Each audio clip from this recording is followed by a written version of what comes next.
Good. Thank you all so much for joining us. And we're going to be going over our psychology programs with GGU that we offer, um, and hope to answer a lot of your questions or all of your questions in the presentation. Um, Tom Wooldridge is our program director. So between he and I, we'll be providing all the information that you need to know to get started. Hopefully, like I said, if we can answer your questions during the presentation. If not, we will have a question and answer time at the end of the program. We're scheduled for a half an hour, and we try to stay pretty close to the scheduled time. Um, I am an enrollment advisor with GGU, and I am happy to help in the process of getting started, applying, getting the application in. Tom is our um, program director, and he is familiar with all of the information on both programs that we're going to cover today, the counseling psychology and the industrial organizational psychology.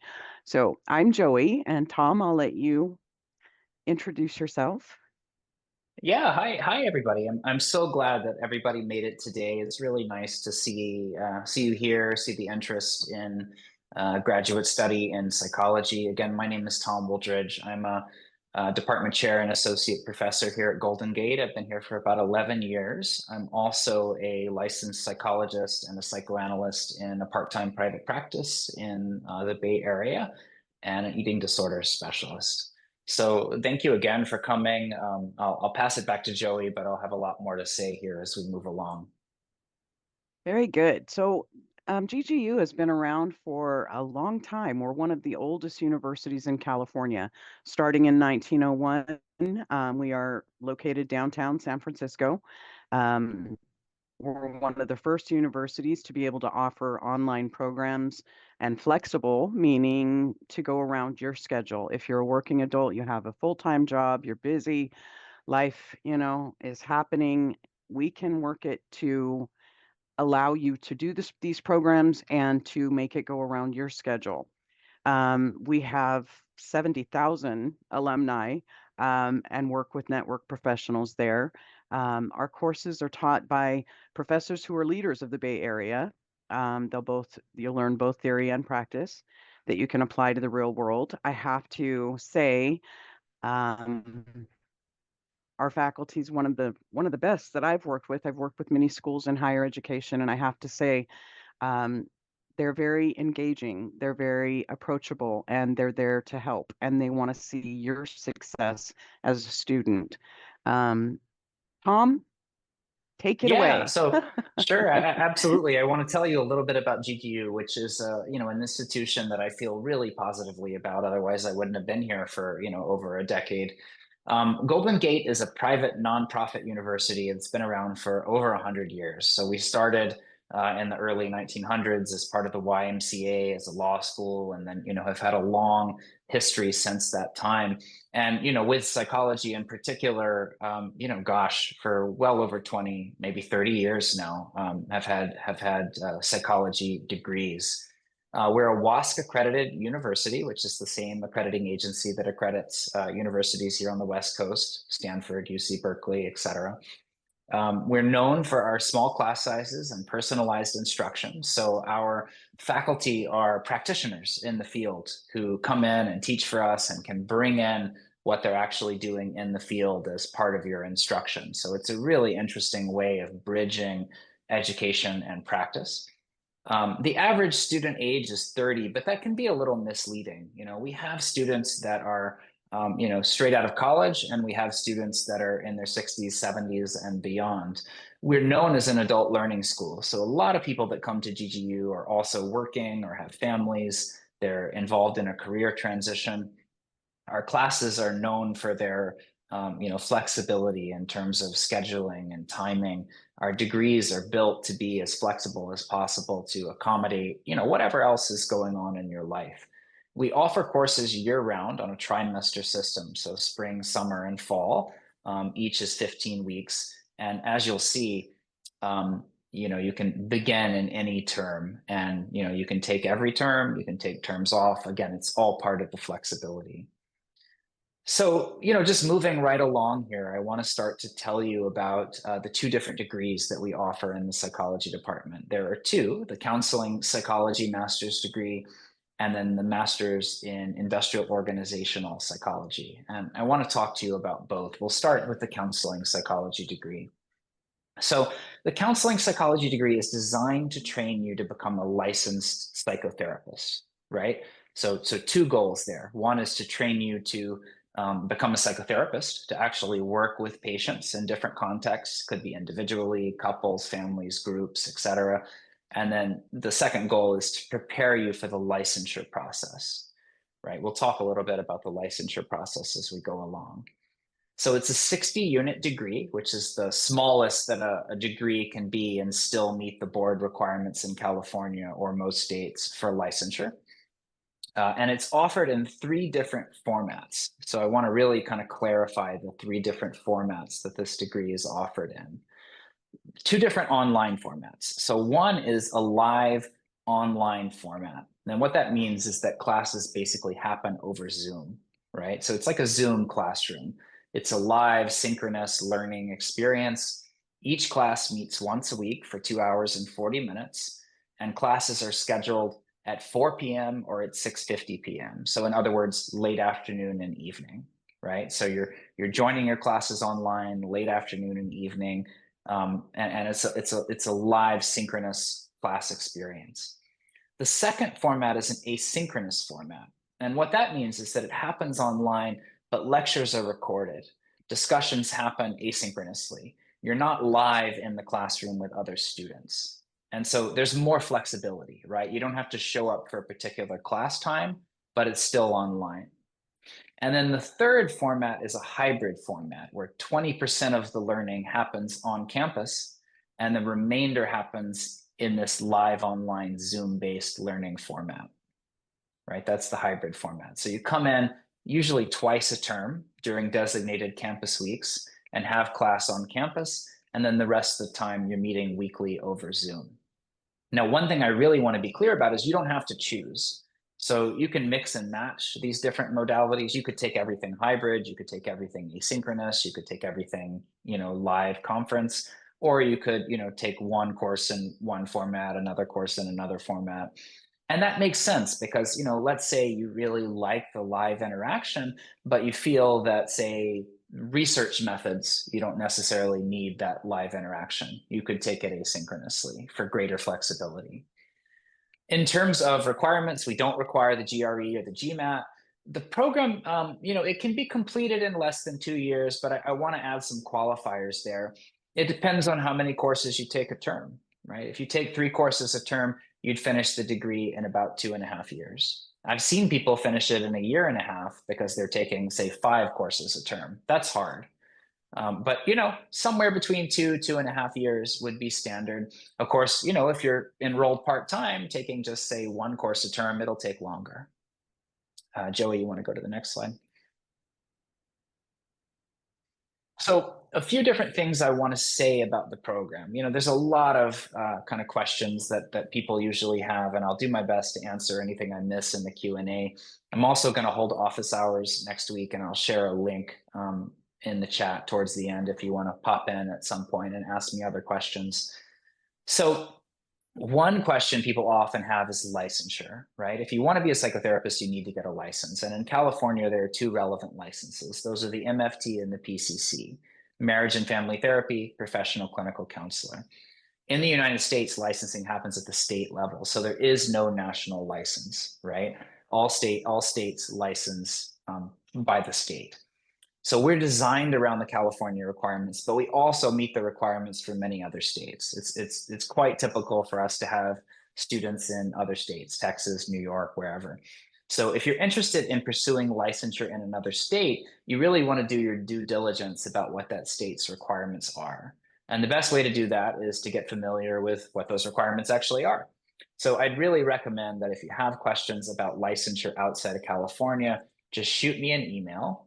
I'm putting my email address in the chat box, and I will do my best to walk you through that process of thinking through what the requirements in your state of interest are. We should be able to help you clarify that pretty quickly.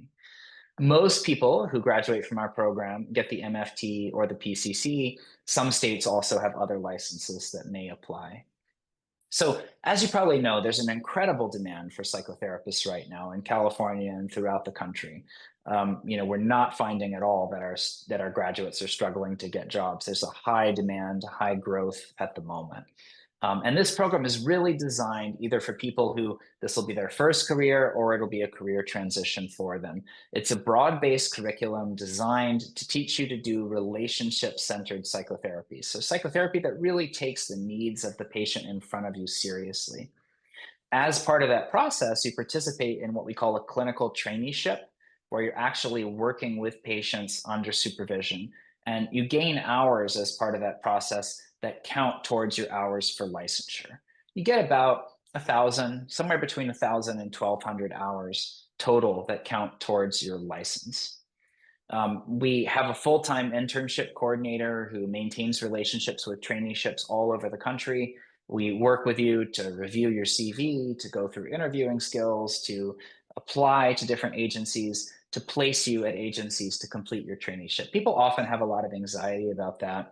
And, to be honest, in my time here, never really had a student who wasn't able to find a solid traineeship. There's a high demand for trainees. And, part of what the agencies get is they get, people to help see their patients in exchange for providing training and supervision. So there's a kind of robust industry out there to meet that need. Joey, you want to go to the next slide? So I'm going to shift and talk a little bit about the industrial organizational psychology degree. And, again, if you have questions about counseling, just, jump in when we get to the Q&A and I'll do my best to answer them. So industrial organizational psychology is a really exciting discipline. It's a newer discipline that takes the lenses of psychology and applies them to organizational life. So it's a 33-unit degree. It's a much shorter degree with 27 core courses. And it's part of the Ageno Business School, which means that you can bring in electives from the MBA, from the human resources degree, from the leadership degree, from the data analytics degree. So it's very customizable. For both of these degrees, if you want to check out the actual content, just type in, Google GGU Counseling Psychology or GGU Industrial Organizational Psychology, and the page will pop up and you can click on curriculum. You can see every course, you can see every course description, you can see some of our faculty. You can learn a lot more about what courses constitute each program that way. But this degree, it has things like executive coaching, organizational behavior, change management, leadership skills, psychological research, tests and measurements. It's really designed to give you a basis in industrial organizational psychology. So if you're interested in IO psychology, I'd really recommend checking out PSYOP, which is the Society for Industrial Organizational Psychology. And you can learn a lot more about the discipline that way. They have some great informational videos. What kinds of jobs do IO psychologists get? What are their career paths? There's a lot there for you. Let's go to the next slide. So, as I said, it's a business integrated curriculum as part of the Ageno Business School. There's a lot there, a lot of interesting kind of synergies. It's a STEM degree, if that's relevant to you. And it has an optional elective internship. Again, we have an internship coordinator. We do our best to place you within industry towards the end of your degree so that you can take some of what you've learned and put it into practice. I think it's a really exciting degree. IO Psych is a very much still kind of up and coming field. There's some overlap with human resources, but it has this kind of fresh take on it in the sense that it's taking the theories, the lenses of psychology and applying them to organizational life. So, if you have other questions about IO Psych, please do jump in the Q&A. Joey, you want to, next slide? Yeah, here we are. Okay. So a couple other things I'll just say about our degrees. We're a partner with the Psychotherapy Action Network, PSIAN, which is an organization that advocates for the rights of patients. It's an organization that really believes that patients deserve to be provided relationship-based psychotherapy that addresses the whole person instead of kind of cost-cutting, purely symptom reduction kind of interventions. As I said, we have a traineeship coordinator on staff. We place people around the country. We provide a tremendous amount of support in that domain for you. Next slide. So this is starting with getting your application in, applying for the program. With your application, some of the requirements that they're looking for are 3.0 GPA from your bachelor's degree. We need the transcripts, official transcripts coming from the schools that you earned your bachelor's degree. And then we need a statement of purpose. That is very simple. A lot of schools ask for the statement of purpose and they'll ask for a 3-page essay. We don't require all that. If you go onto a blank Word document and just give us a page, starting out, just some ideas. The first paragraph being why the program you're choosing. We want to know when you can choose anything else, why the psychology that you've chosen.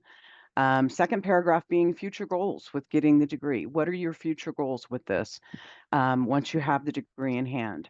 We also need a current resume. Um, so official transcripts showing your bachelor's degree earned, all the schooling that you've done, and then your resume, current resume, and a short, simple statement of purpose. If you are looking to do a FAFSA, then you'd want to do your FAFSA for the year that you're going out of and going into.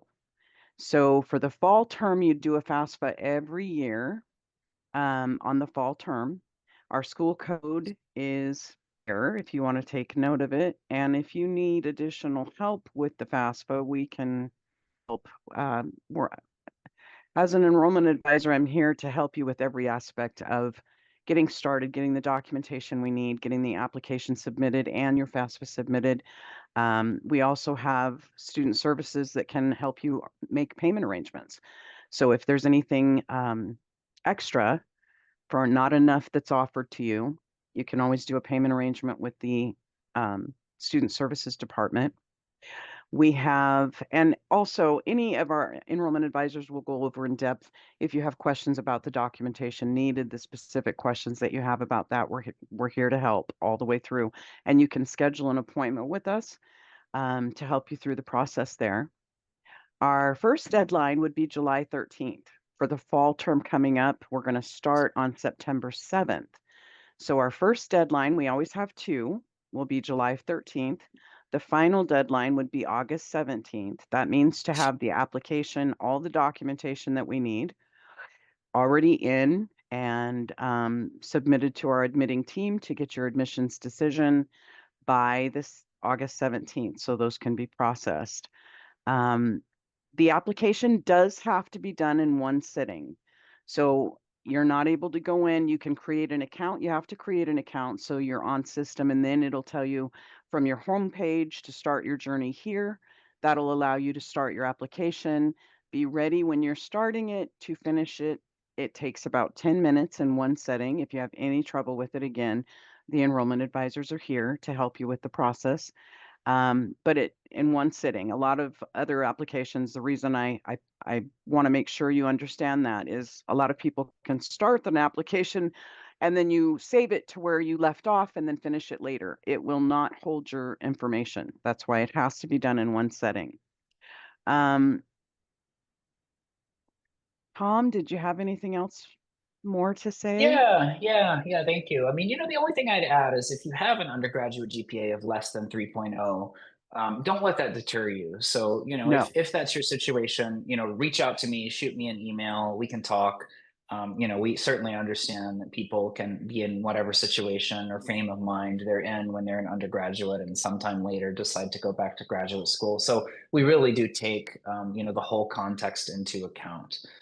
And to I add think, to that real quick, let me yeah. add to that. If you have the lower than 3.0 with your statement of purpose that you're writing, please include just, giving us from your perspective some of the challenges you face that may have affected your GPA. All right. Thanks, everybody. Have a good one. Okay.